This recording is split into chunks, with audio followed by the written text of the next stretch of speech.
नमस्कार मंडळी. तर गेल्या 4.5 वर्षापासून मी इथे गुजरातमध्ये राहतो आहे आणि सांगायचा मुद्दा असा की आमचं एक नातेवाईक गेल्या 1 महिन्यापासून सुरतमध्ये राहत आहेत. म्हणजे सुरत म्हणजे महाराष्ट्र आणि गुजरातची एकदम बॉर्डरवरची सिटी आली. तर तिथं जास्त करून मराठी लोक आहेत, असं विषय नाही की तिथं मराठी लोक नाहीत. तर ते माझ्या मम्मी पप्पांना भेटले होते आणि ते बोलले की तुमचा प्रज्वल कसा काय इतके दिवस राहतो आहे गुजरातमध्ये, माझ्या तरी 1 महिन्यामध्ये हालत खराब झाली. तर फक्त मीच नाही, माझ्यासारखी अजून खूप सारी मुलं आहेत. कोल्हापूर, सातारा, सांगली किंवा खानदेशातनं आहेत. भरपूर आहेत. म्हणजे संपूर्ण महाराष्ट्रातून इथं माणसं राहतात, कामानिमित्त आलेले आहेत.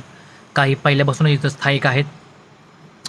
तर तुम्ही जेव्हा म्हणजे फक्त गुजरातमध्येच नाही, कुठं पण राहताय किंवा आजकाल पोरांना आपलं महाराष्ट्र सोडून बाकीच्या ठिकाणी जावं लागतंय.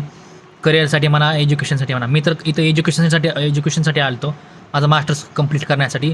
पण त्यानंतर जॉब लागला आणि मी आता इथं राहतो आहे. तर कोणत्याही प्रदेशात राहत असताना इंडियामध्ये वेगवेगळ्या टेरिटरी आहेत, ज्यानुसार तिथलं हवामान वेगळं असतं, तिथली राहण्याची पद्धत वेगळी असते, तिथलं खानपानचा तरीका वेगळा असतो. तर त्या ठिकाणी तुम्हाला राहत असताना तिथल्या लोक कसे राहतात हे सर्वात पहिलं बघायचं आणि त्यांचं अनुकरण करायचं. त्यांचं अनुकरण केलं नाही तर तुम्हाला त्रास होणार. मला पण खूप त्रास झाला. मला पण पोटाचा वगैरे खूप त्रास झाला.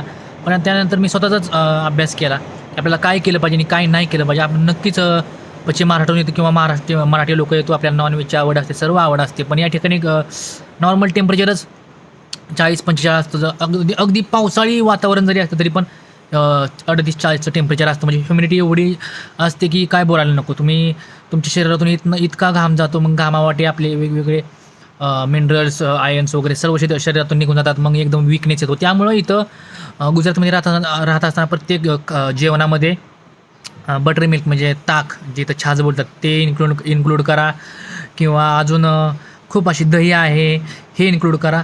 आणि जास्त करून नॉनव्हेज खाणं टाळा.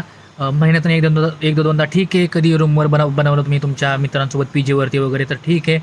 पण जर तुम्हाला इथं सस्टेन करायचं असेल लॉंग टाईम, चांगली जागा आहे काम करण्यासाठी, नोकरी करण्यासाठी, तर तुम्हाला इथल्या लोकांचं जे जीवन आहे, चांगले सुट्टी कपडे घाला, जास्त फिट कपडे घालू नका.